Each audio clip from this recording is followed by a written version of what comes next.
हमारे साथ इस समय राजस्थान के उप मुख्यमंत्री सचिन पायलट और साथ में हरियाणा के उप मुख्यमंत्री दुष्यंत चौटाला जुड़े हुए हैं। पहले राजस्थान का रुख करना चाहूंगी मैं सचिन जी, और आपसे जानना चाहूंगी कि भले ही एक हिस्सा बहुत अच्छे से आप लोग नियंत्रण में करते हैं, लेकिन उसके बाद अचानक जयपुर के अंदर ही मामले एक के बाद एक आने लगते हैं और पता चलता है कि नहीं, अभी तो कंट्रोल में है नहीं। ऐसे में लॉकडाउन हटे रहे, चरणबद्ध तरीके से हटे, इन चीजों को लेकर क्या राज्य सरकार में अभी पसोपेश है या आप लोगों को लगता है लॉकडाउन चलते रहना चाहिए? लगातार चर्चा हम लोग भी कर रहे हैं और पूरा देश भी कर रहा है कि हमें अगले कदम क्या उठाने चाहिए। लेकिन ये इतना आसान सवाल नहीं है और अभी 10 दिन हमारे पास हैं 3 मई तक। मुझे लगता है कि हम सब कह देते हैं कि घरों में रहो, लेकिन वो इतने सारे लोग हैं जिनके पास घर ही नहीं है, जो घरों तक पहुंच नहीं पाए हैं। उनके लिए हम क्या उपाय ढूंढ पाएंगे? उन श्रमिकों को, लेबरों को अपने गाँव घर तक हम कैसे पहुंचा पाएंगे? और अब तक दूसरा पहलू ये है श्वेता जी, जो अब तक हमने लॉकडाउन किया है 30 दिन का, अगर हम बहुत जल्दी एकदम से खोल देंगे तो पूरी मेहनत पानी फिर जाएगा। और भारत के पास वो संसाधन है नहीं कि हम फोर्थ स्टेज में या कम्युनिटी स्प्रेड अगर हो जाए तो हम इसको टैकल कर पाए। तो अलग अलग स्टेट्स की अलग अलग कंडीशंस हैं और अलग अलग स्टेट्स में भी अलग अलग प्रांत हैं। जैसे आपने खुद कहा कि राजस्थान के अंदर लगातार हमारे आंकड़े बढ़ रहे हैं, तमाम कोशिशों के बाद, तमाम ताकत झोंकने के बाद भी आंकड़े बढ़ रहे हैं, संक्रमण फैल रहा है। इसको कंटेन करने के लिए अभी समय लगेगा, इसलिए कितना आसान नहीं है कि बढ़ाएं ना बढ़ाएं, लेकिन हमें वेट करना चाहिए 3 मई तक का। और जितने भी स्टेक होल्डर्स हैं, जो मेडिकल कम्युनिटी है, डॉक्टर्स हैं, स्टेट गवर्नमेंट्स हैं, उन सबसे चर्चा करने के बाद एक नीति बननी चाहिए और उसके तहत पहले से प्लानिंग करनी चाहिए। जो पहली बार लॉकडाउन हुआ था, सारे बॉर्डर सील करने पड़े थे, फिर बहुत अफरा तफरी मच गई थी। इसलिए सब स्टेक होल्डर से बात करने के बाद सोच समझ कर, संभल कर कदम उठाना पड़ेगा। मैं जानता हूँ पीड़ा है, दुख है, परेशान है लोग, लेकिन बहुत जल्दी अगर लॉकडाउन को खोल दिया तो उससे हम लोग लोगों का मूवमेंट रोक नहीं पाएंगे और फिर ये संक्रमण बहुत ज्यादा फैल जाएगा। हमें अमेरिका, इंग्लैंड, फ्रांस ने जो एक्सपीरियंस किए हैं, उन गलतियों को दोहराना नहीं है। ये हमें सोच समझ के कदम उठाना पड़ेगा 3 मई के बाद। सचिन जी, मैंने देखा कि किस तरीके से राजस्थान में, जो कि आपका अपना मंत्रालय है, उसके तहत मनरेगा का काम भी दिया गया लोगों को, ताकि भले ही लॉकडाउन रहे लेकिन कम से कम जो लोग रोज कमा रहे हैं, रोज खा रहे हैं, उनके लिए कुछ व्यवस्था हो जाए। आपको लगता है कि अगर इस मियाद के आगे, जो कुल 40 दिन पूरे होंगे, उसके आगे अगर लंबे समय के लिए बढ़ाना भी हो अगर लॉकडाउन, तो क्या व्यवस्था होनी चाहिए? जो लोग अपने घरों से दूर हैं, जो मजदूर खासकर, जो पैदल भी चलने को तैयार हो जाते हैं, क्या कोई ऐसी चीज है कि व्यवस्था की जा सके सोशल डिस्टेंसिंग को ध्यान में रखते हुए? सब कुछ संभव है श्वेता जी। अगर हम विदेशों से चार्टर्ड प्लेन में लोगों को वापस देश में ला सकते हैं, तो हमारे देश का नागरिक किसी एक राज्य में है और वहाँ ग्रीन जोन है, उसको किसी और राज्य के किसी और जिले में जाने, जो भी ग्रीन जोन है, तो वहां तो हम उनके लिए व्यवस्था कर सकते हैं ना। क्योंकि कितने दिनों, अच्छा, जो व्यक्ति किसी और राज्य में है, उसको जो सपोर्ट है, अगर वो गरीब भी है लेकिन अपने घर में जाएगा तो कम से कम क्वारंटीन वहां रख सकते हैं उसको 14 दिन के लिए। तो कुछ ना कुछ व्यवस्था बैठानी पड़ेगी। और हम लोग बार बार जैसे कह देते हैं कि ये लॉकडाउन से लोग बहुत परेशान हैं। कौन सबसे ज्यादा जो परेशान लोग हैं वो है जो दिन में दिहाड़ी करता है, ठेला लगाता है, रिक्शा खींचता है, रोज कमा के अपने बच्चों का पेट पालता है। उन लोगों के लिए हमें तो कोई उपाय ढूंढना पड़ेगा। और मैं मानता हूं कि ये जल्दबाजी में हम कदम नहीं उठाएं, बिल्कुल ठीक है। लेकिन राजस्थान के अंदर भी जो नरेगा में लोग काम करते थे, बिल्कुल ठप पड़ा था। 17 अप्रैल को मैंने मीटिंग ली थी तो सिर्फ 60,000 लोग एनरोल्ड थे नरेगा में। आज 5 दिन के बाद 7 लाख लोग आ गए हैं, 7 लाख। तो लोग, अब खेतों में काम कम हो रहा है तो लोग मजदूरी भी कर रहे हैं, लेकिन उनके हाथों में पैसा देंगे, इकोनॉमी को दोबारा रिवाइव करने का यही एक तरीका है। और मैं मानता हूं कि एक मॉडिफाइड, हमारे यहाँ पे जो लॉकडाउन चल रहा है वो मॉडिफाइड है। कुछ उद्योग जो ग्रामीण क्षेत्रों में, वहां पर लोग काम चालू कर चुके हैं, कुछ दुकानें हम खोलने की परमिशन दे चुके हैं। तो धीरे धीरे परमिशन दे के, लेकिन कॉम्प्रोमाइज नहीं कर सकते हम कर्फ्यू और लॉकडाउन की सैंक्टिटी को। अगर हम कर्फ्यू लगाएं, लॉकडाउन करें और कोई उसको माने ना, तो फिर हम अपने आप खतरा मोल ले रहे हैं। ये तो हम सबको अपने भविष्य, अपने परिवार, अपने समाज की सुरक्षा और स्वास्थ्य को ध्यान में रखते हुए खुद ही निर्णय करना पड़ेगा। और आप बिल्कुल ठीक कह रही थी, इतने बड़े देश में लॉकडाउन करना कोई छोटी बात नहीं है। इस सब लोगों का योगदान है इसके अंदर, अलग अलग राजनीतिक पार्टियां, अलग अलग सरकारें, सब स्टेक होल्डर्स। और जितना ज्यादा हम इसको प्रचलित करेंगे, मैं समझता हूँ उतनी कामयाबी मिल सकती है। हम टेस्टिंग अभी बहुत कम कर रहे हैं। अगर हम टेस्टिंग बढ़ाएंगे, फिर ट्रीट करेंगे, आइसोलेट करेंगे, यही लॉन्ग टर्म सोल्यूशन है। सिर्फ लॉकडाउन करने से सोल्यूशन आने वाला नहीं है। हम लोगों को वैक्सीन की वेट करनी पड़ेगी, लेकिन तब तक यह महामारी बनकर बहुत दूर तक ना फैल जाए, इसके लिए हम सब लोगों को जिम्मेदारी से कदम उठाने पड़ेंगे। सचिन जी, बड़ा मुश्किल होता है जान और जहान का संतुलन। और प्रधानमंत्री ने भी अपनी तरफ से, जब पिछली बार मुख्यमंत्रियों के साथ बैठक हुई थी उसके बाद उन्होंने कहा था कि ये इस बैलेंस को बनाने में ही कोरोना के खिलाफ असली जंग हम जीत सकते हैं।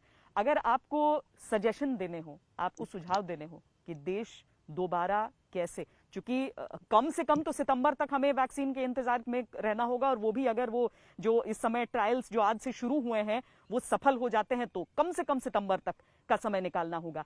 तो उसमें किस तरह से बैलेंस बनना चाहिए? मुझे तो लगता है कि हमारा जीवन, हमारी जीवन शैली अब परिवर्तित हो गई है और परिवर्तित रहेगी एक लंबे समय तक।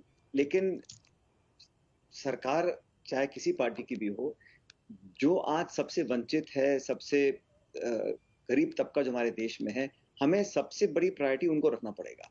तो हमारे जो देश भर में अनाज के भंडार हैं, वो हमें खोलने पड़ेंगे गरीबों के लिए, उन लोगों के लिए जो 2 जून की रोटी अपने आप नहीं खरीद सकते हैं, उपलब्ध नहीं करा सकते हैं। उनके खातों में पैसा डालना पड़ेगा।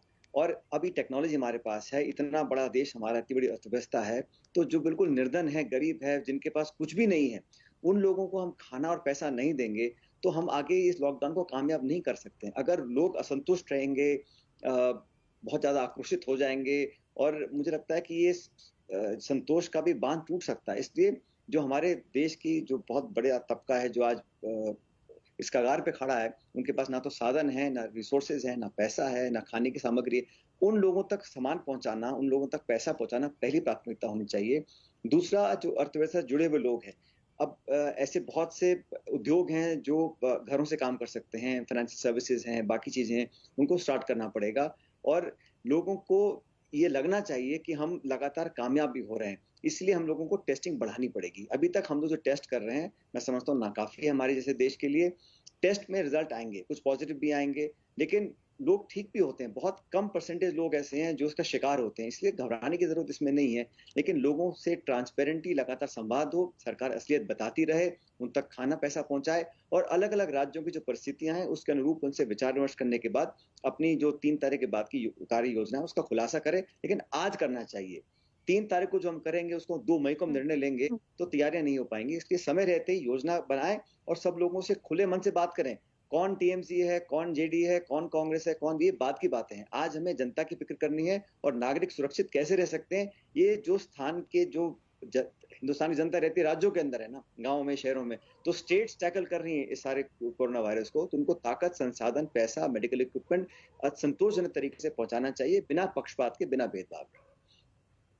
सचिन जी, लेकिन ट्रैवलिंग जो है, वो यात्रा जो है, वो सीधे तौर पर अगर हम समझें तो केवल वो जो सबसे ज़्यादा ज़रूरी हो, जैसे कोटा के छात्रों की बात अभी दुष्यंत जी ने की, जिन्हें उत्तर प्रदेश अपने पास ले गया, लेकिन बाकी राज्यों के कैसे जाएं अभी तक पता नहीं। जो मजदूरों की बात है, वो अगर वाकई अपने गांव तक जाना चाहते हैं या फिर कामकाज के लिए रुकना चाहते हैं कहीं पर, तो उनकी व्यवस्था, ये यात्राएं तो समझ में आती हैं, लेकिन अभी लंबे समय तक समझ नहीं आ रहा कि यात्राएं जो बाकी हैं वो लागू होंगी या उसके लिए तो अभी और लंबा इंतजार करना पड़ेगा। ये लॉकडाउन जब भी जाएगा उसे तो बहुत चरणबद्ध और बहुत योजनाबद्ध तरीके से हटाना पड़ेगा।